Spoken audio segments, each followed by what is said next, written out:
and they maintain all those synapses metabolically as well, then the prediction here is that the density of synapses in any type of cortical tissue should always be limited by how many astrocytes you have, right? And actually, we can say more than that. Because of this apparent constraint, because the average size of the glial cells doesn't seem to vary a whole lot, you can, and hasn't changed a whole lot in 200 million years, the expectation here is that whatever naturally occurring change ever changed the size of the glial cells, that's the end of the line. That cortex just cannot work, right? All right, so next question then, last question. What does it matter? Oh, no, that's not the one I want. Not the one I want. There. What does it matter? Well, if you consider that neurons are the building blocks, the information processing units in cortices, then whoever has the most units should also have the most cognitive capability, the most information processing ability. And you can do things like trying to normalize that to the number of neurons that you have in the rest of the brain. That gives you an interesting estimate, an interesting glimpse into how fast does the cortex gain in processing capacity, let's say, as that animal gains neurons in other structures. But in the end, it seems to always boil down to how many neurons does a species have in the cerebral cortex. Now, the one big problem here is we can talk about what we think different species do, but it turns out that measuring behavior in a way that you can compare across species is much, much, much harder than measuring how many neurons you have in that brain. Just think of how hard it is to compare different people. Compare a dog to another dog. Now try comparing a dog to a cat. Try comparing a cow to a bird, a cow to a monkey. It's not as easy as it seems. So there have been a few attempts at coming up with measures of performance. We can talk more about this later if you like. But this is what had been in literature so far, that if you try to relate the size of the brain with performance, you find a reasonable correlation across mammalian species and primates in particular, but you have discrepancies, big discrepancies like this. Birds have very small brains, and yet they seem to perform at least at macaque levels, right? Well, it turns out that in that small brain, the pallium, so the equivalent of the cerebral cortex of the bird, of passerine birds and of parrots, they have even higher densities of neurons than you find in the smallest mammals. So that means you're looking at a very small brain. You wouldn't think much of it, except that it actually is made of a very, very large number of neurons. So now if you look at performance as a function of the absolute number of these neurons, what you find is actually some overlap between birds and primates, and especially if you consider that the task here probably has actually, it obviously has a ceiling effect.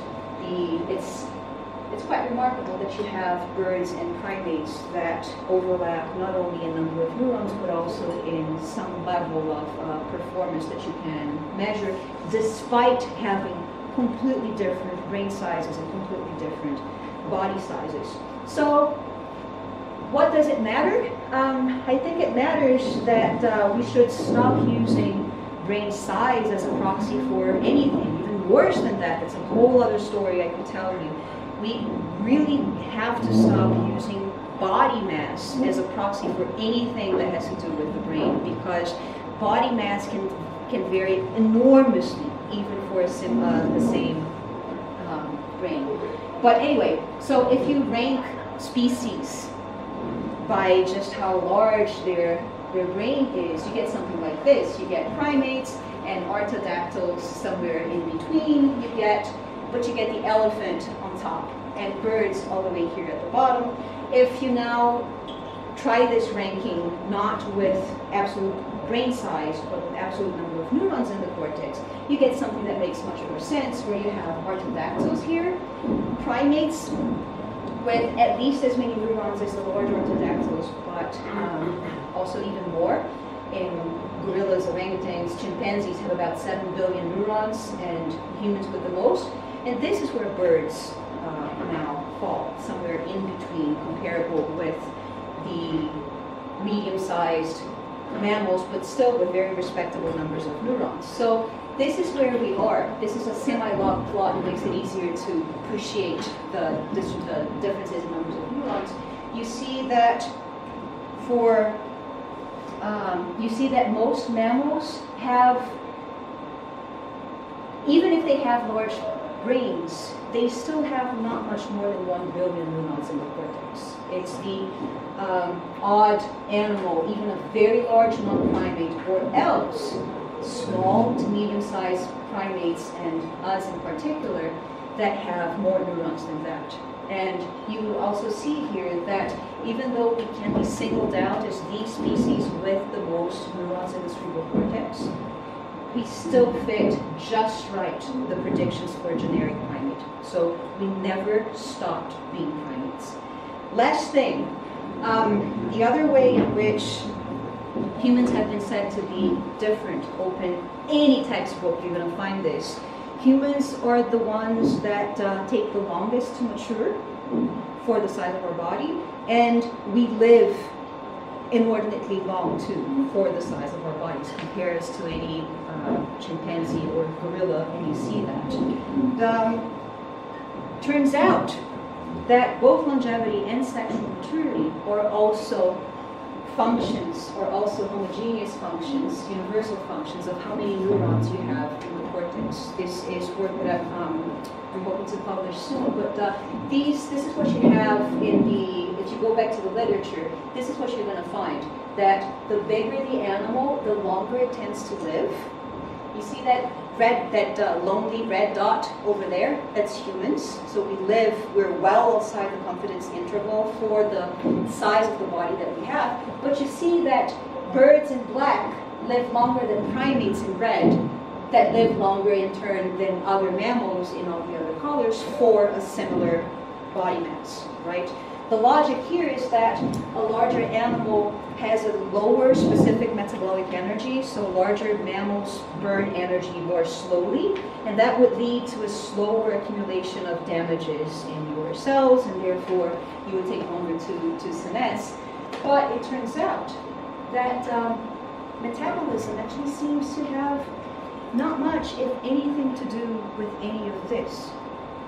How long it takes you to reach sexual maturity is it's a figure like this, and humans are also just on the line. It takes us exactly as long to reach sexual maturity as you would expect for a generic, not even mammal, for a generic warm-blooded vertebrate with as many neurons as we have in the cortex. And once you become sexually mature, apparently senescence kicks in. So we don't start aging when we're born. Apparently that's the good news. We start aging when we reach puberty. Yay! But once that happens, how long you live is still a function. It's still predictable by how many neurons you have in your cortex, which is a whole other story I could get into, but I just wanted to make sure to show you this, because these are the things that happen once you ask a question that you might think is stupid. This is too basic. Everybody has to know this already. If I ask this question, people are going to think that I'm dumb, that I just didn't read the literature. But just ask it anyway. Do we really know how many neurons different brains are made of? Do we really know how evolution works, how brains get to become so diverse in evolution? Do we really know how this happens? How do we know? Maybe we don't know.